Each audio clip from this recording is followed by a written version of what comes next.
Ngiyabingelela kubazalwane bonke egameni elihle lenkosi yami uJesu. Kuwusuku olukhulu, usuku lwephasika. Bazalwane, uncane ngikuthunyiwe ukuthi ngikwenze nesikhathi engisinikeziwe sikangako. Ngizocela siye encwadini yamaHubo, amaHubo 46, siqale ukufunda kuverse 4 and verse 5, efundeka kanje. Ukhona umfula omanzi awo athokozisa umuzi kaNkulunkulu, indlu engcwele yoPhezukonke. uNkulunkulu uphakathi kwawo awuyikuzanyazanyiswa. uNkulunkulu uyakusiza ngovivi lokusa. Amen. Isihloko engizokhuluma ngaso sithi uyini umsebenzi womuntu omusha, noma yini umuntu omusha ebandleni. Na masifunda lencwadi bazalwane, ithi thina siwumfula omanzi awo athokozisa umuzi kaNkulunkulu. Into eyenza ukuthi sibe amanzi athokozisa uNkulunkulu ingoba amandla esinawo namandla esiya ngawo kuNkulunkulu awalingani namandla omkhulu nogogo abaya ngawo. Bona bawasebenzisile awabo amandla, bathi manje thina siza ngamanye amandla, siza ngamandla amasha okukhombisa ukuthi vele singabantu abasha ebandleni. Now lento iyasikhumbuza bazalwane ukuthi kahle kahle sibaluleke kangakanani. Ithina senza inkonzo ibe mnandi, ithina senza inkonzo ithokozeleke nakubantu even abangakazidecideli ukuthi bafuna ukungena ebandleni likaNkulunkulu, emzimbeni kaNkulunkulu. Now lento ithi bazalwane kuyasiphoqa ukuthi sibuyele emuva siyobheka ukuthi yini ngempela esiyenzayo ebandleni. Yini wena personally oyenzayo ebandleni ukusiza noma ukulekelela umzimba kaKristu. Uma ufunda uverse 5 uthi uNkulunkulu uphakathi kwawo uNkulunkulu lamanzi athokozisa umuzi kaNkulunkulu thina abantu abasha. Ithi uNkulunkulu uphakathi kwawo awuyikuzanyazanyiswa. uNkulunkulu uyakusiza ngovivi lokusa. Now uma ngabe ithi uNkulunkulu uphakathi kwawo, it means uNkulunkulu is within us. Akekho eceleni, akekho from the outside looking into into esiyenzayo. He is with us sonke isikhathi. Lo into isikhombisa ukuthi sibaluleke kangakanani ezabantu abasha kuba uNkulunkulu. Asibuyeleni back bazalwane siyobheka ukuthi kahle kahle sibalulekile. Amen. Lithi iBhayibheli lami ngelinye ilanga sifana neso thina. Amen bazalwane, lika baba uNkulunkulu akafuni nathi. Uma ngabe kukhona izinto eziphazamisa thina kuthinteka yena uqobo. Uma kukhona izinto ezingenzeki empilweni zethu, yena he stands up afuna ukuthi lezo zinto zenzeke. Uma ufunda ku1 uverse 5 ithi uNkulunkulu uyakusiza ngovivi lokusa. Ekseni bazalwane, mawuvuka ekseni nawe uyakwazi lokho ukuthi mawuvuka ekseni kunamandla osuke unawo osuke ungeke uzube nawo ntambama, ngoba during the day you use most of the energy yakho, but ekseni uNkulunkulu uza kithi uzosisiza. Usisiza ngezinto thina esikhala ngazo, usisiza ngezinto ezisehlulayo, but ngokwazi ukuthi he is within us, he is in our midst. Sino understanding yokuthi akukho okuzosihlula, akukho esingeke sikhona ukwenza ngoba sibalekile. Asibuyele emuva kancane bazalwane. Uma ngabe sibheka abantu abaningi abasetshenziswa uNkulunkulu ukuze kusizakale ibandla noma ukuze kusizakale even abantwana bakaIsrael, ubesebenzisa abantu abasebasha. Now lento ifanele engabe iyasikhombisa thina njengabantu abasha ukuthi kahle kahle kukhulu kufanele ngabe siyakwenza. Izinto esizenzayo currently ezinye zazo don't really take us anywhere, but manje kufanele sibuyele kuNkulunkulu siyo retainer lawa amandla singabe siyawasebenzisa ebandleni kaNkulunkulu. Yini eyenza ukuthi sidembesele? Siyozibuza nalokho. Yini eyenza ukuthi sidembesele? Yini eyenza ukuthi singenzi lokhu uNkulunkulu akubekile kithi? Enye yezinto ukuthi sisodwa as abantu abasha sibukelana phansi.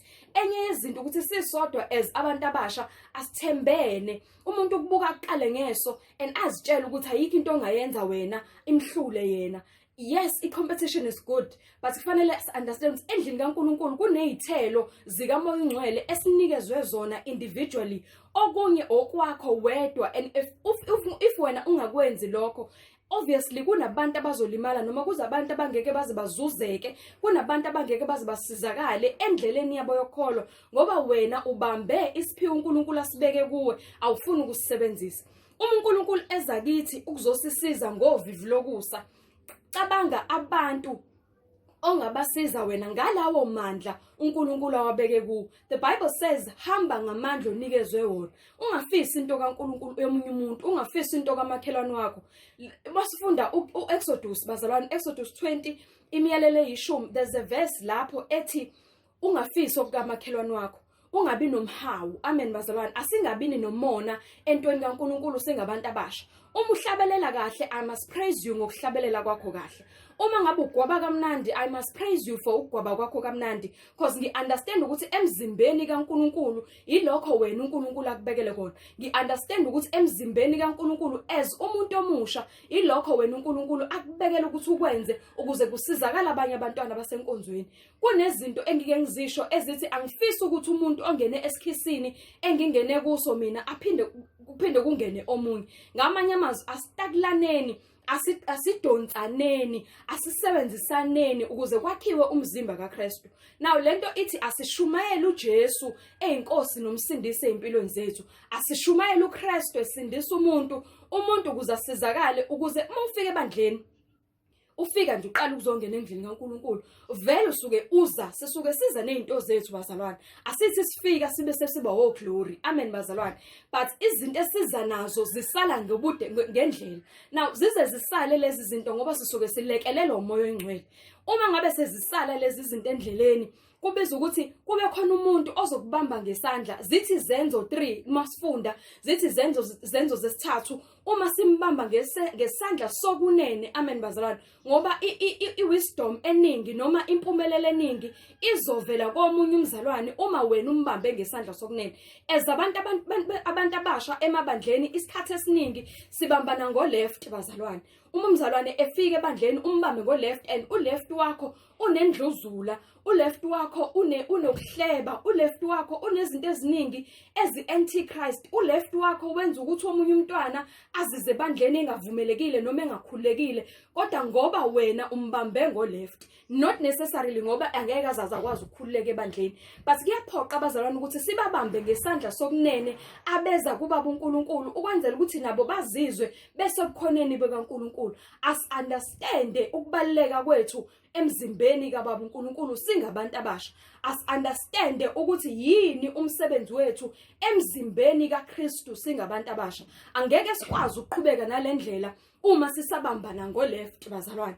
Angeke sikwazi ukubambana ngesandla sokunene uma sisahlebana. Ukungihleba kwakho noma ukuhleba kwami ngihleba wena, lokho kwehlisa amandla, wena ngikuzwile noma ngikuzwanga, but ngelinye ilanga leyo into izofika kumina and obviously ngizotheneka amandla. So kuyasiphoqa abazalwane silekelananeni, sibambisaneni, sisizaneni ukuze ngelinye ilanga uma siya kubaba uNkulunkulu singabuzwa ngemphefumulo engabe yasizakala, but yangasizakala ngoba mina nawe sime endleleni yomuntu engabuya ngena kuNkulunkulu. Asizaneni bazalwane, masidonsaneni siyeni kubaba uNkulunkulu. Akumnandi, akulula, because kubiza ukuthi uzihlukanisele wena ukuthi mina njengoNozipho, mina njengosithabile, yini engizoyenza, yini efanele ngiyenze ukuze ngisize ubaba uNkulunkulu ekuzuzeni eminye imphefumulo. Asizukwenza lokho uma singabambisene, asizukwenza lokho uma singalekelelani.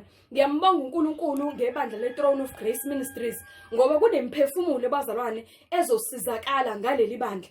Kunemphefumulo abanye bese begive uphile ekukhonzeni, but ngaleli bandla noma ngoNkulunkulu obambe leli bandla kunabantu abazosizakala. uNkulunkulu asisize bazalwane kulesi sikhathi esinzima esibhekene naso se-lockdown, but ngiyamethemba uNkulunkulu ukuthi singabantu abasha kuyothi kuphela le lockdown kuzobe kunezinto esizizuzile, kuzobe kunezinto ezintsha ezimpilweni zethu esizobe sizigainile ngokuzisondeza kuphela kubaba uNkulunkulu. uNkulunkulu anibusise. Amen.